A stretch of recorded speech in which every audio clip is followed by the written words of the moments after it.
Welcome back, everybody. Today, I'm going to be talking about what an employee is versus a subcontractor for my small business owners. Now, something you need to know is I'm really going to be talking specifically about Virginia. So if you're watching this from outside of the state, just know that rules do vary from state to state, although they are very similar in most cases. So as a CPA, as a consultant, it is part of my job to work with my clients on compliance.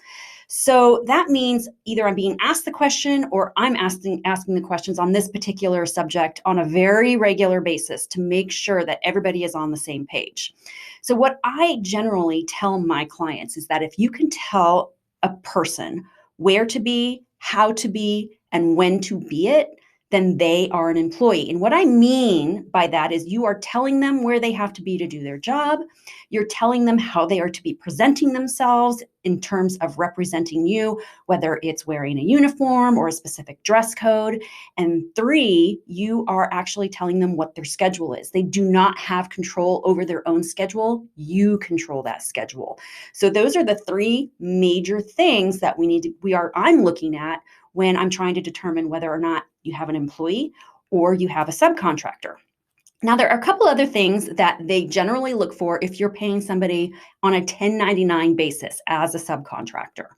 And the first thing that they look for is there a subcontractor agreement in place? Now, this is a very important document that specifically should state within its text that the employee or the subcontractor does understand that they are not an employee and that they are responsible for their own taxes. Very important clause in all of that. So that's one thing that they're looking for. The next thing that I see the VEC looking for is whether or not that individual has a business license.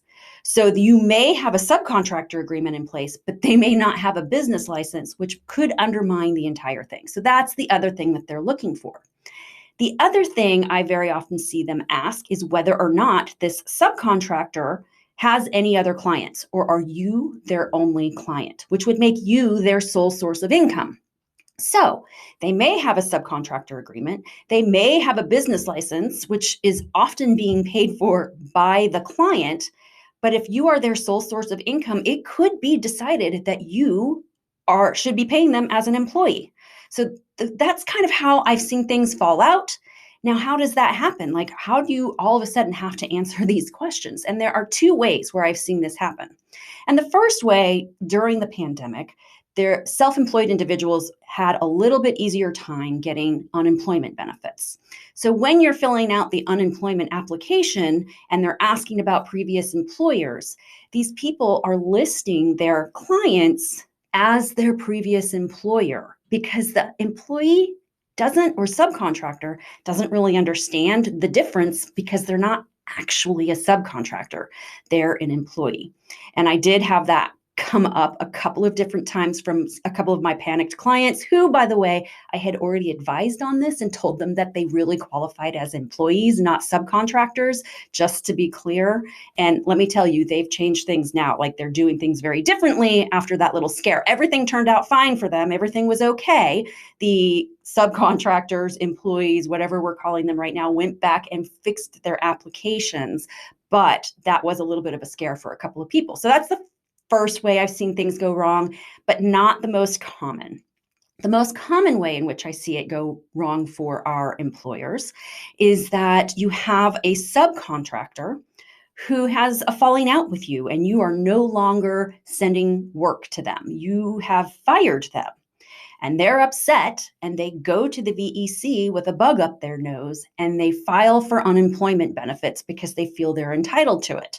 And now we're having phone calls and there are letters as the VEC tries to establish whether this person is actually an employee or a subcontractor. And it doesn't always go well, especially in the contracting industry where this is rampant. Everybody is doing it. And every one of them that I have known who has had this happen, almost all of them have had to pay some back payroll taxes and they were out of compliance and got some penalties in place because they were not compliant. So those are the ways in which they go wrong. And the things that they are looking for, again, just to sum up, are the subcontractor agreement, the business license, and whether or not that person has any other clients.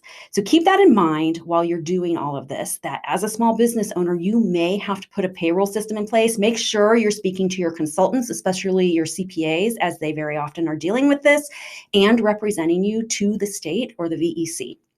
Okay, pretty short video today. If you have any questions, please feel free to reach out. My contact information is always on the end. Now, next week, I'm going to talk about something that has been an issue for me for some months now, and that is companies out there trying to convince my clients that they qualify for something called a Section 41 R&D tax credit. Now, Section 41 is an actual R&D tax credit. It is there, but it's very complicated and there are very specific rules. And one of them is you can't just go back and decide that something was research and development. You actually have to have a program in place. So I'm going to be talking about that next week as just kind of a cautionary warning. So be on the lookout for that. You guys, take care.